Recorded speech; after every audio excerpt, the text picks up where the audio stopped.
You know what's worse than going 3-14 in the NFL? Doing it with the entire world watching? In New York.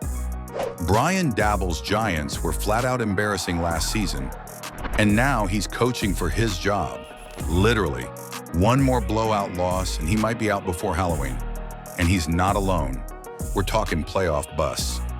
Offensive geniuses who can't score, and coaches who've been skating by on one good season for way too long. Every year, a handful of them find themselves on the infamous hot seat, their jobs dangling by a thread, depending on how the season unfolds. The hot seat is real this year, and it's already starting to smoke. Before we start, make sure to hit that like button and subscribe if you're an NFL junkie like us. We've got weekly breakdowns, bold predictions, and straight-up football talk all season long. Let's break down the coaches who are one bad month away from cleaning out their offices.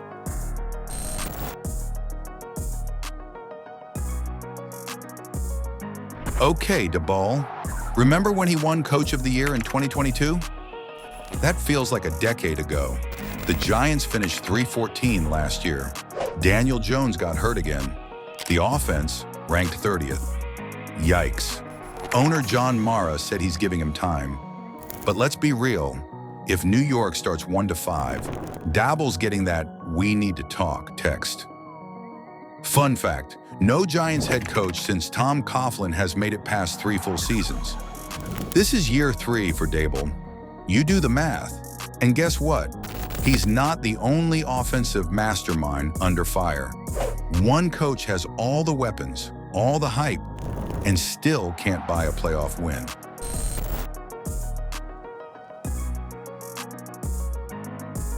We love Mike McDaniel's pressers. We love the shades. We love the motion-heavy offense. But where are the playoff wins? The Dolphins keep collapsing late in the season, and the last 2 playoff exits were straight-up brutal. Tua's healthy, Tyreek and Waddle are still elite, and yet, no wins when it counts. The fan base is getting anxious. If McDaniel doesn't deliver a postseason W this year, the front office might start asking if he's the right guy for the next step. Also, McDaniel's teams are 2-6 after week 13 the last 2 years. Cold weather, cold results. And if late season fades are frustrating, imagine wasting a generational quarterback entirely. That's the situation in Cincinnati.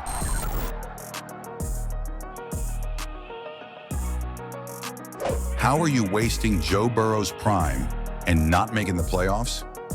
Zac Taylor led the Bengals to a Super Bowl just a few seasons ago, but now he's 9-8 in back-to-back years, missing the playoffs with arguably the most stacked offense in the league.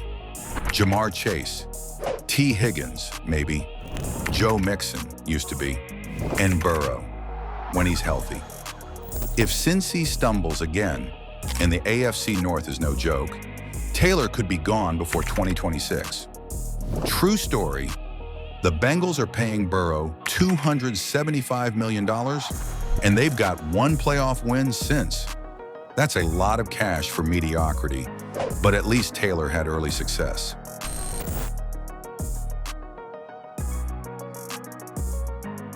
Newbies need wins too. Let's start with Brian Callahan in Tennessee. He went 3-14 in his first season. Not great. But the Titans drafted Cam Ward at quarterback, and expectations are suddenly sky high. If he flops again, ownership might not wait around for year 3. Now over in Indy, Shane Steichen went 9-8 and missed the playoffs. But Colts fans want more, especially with Anthony Richardson healthy and Jonathan Taylor finally locked in. Here's a stat. The Colts haven't won a playoff game since 2014. Pressure's on, Shane. And speaking of long playoff droughts, one coach won Coach of the Year, then watched his $230 million quarterback fall apart.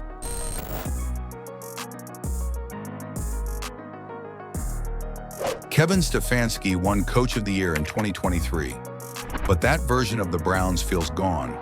Last year, Cleveland's offense completely fell apart, and Deshaun Watson still doesn't look like the $230 million man. Browns ownership has shown patience.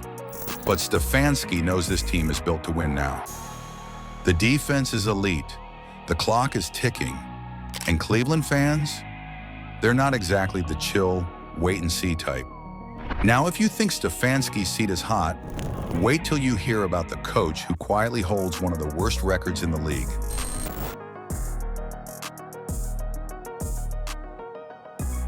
Cardinals head coach Jonathan Gannon isn't making headlines, but don't sleep on the pressure. He's 12-22 over 2 years. Kyler Murray is back, and second-year wide receiver Marvin Harrison Jr. If this team doesn't sniff .500 in 2025, Arizona might look for a new leader to take this young core forward. Remember, Gannon was hired as a defensive mind. Last season, Arizona ranked 28th in scoring defense. Not great, coach. Some coaches are in obvious danger. Others, quietly hanging on. But not everyone's seat is burning yet. A few are just starting to sweat.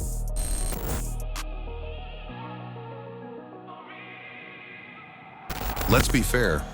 Not all coaches are melting on the hot seat, but a few are definitely sweating. Todd Bowles. Yeah, he won the NFC South twice, but it's the NFC South. If the Bucs go 7-10 this year, ownership might make a move. Mike Tomlin.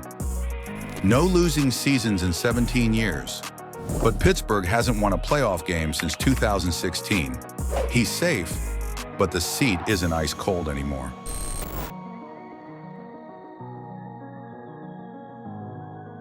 So, who's the first to go?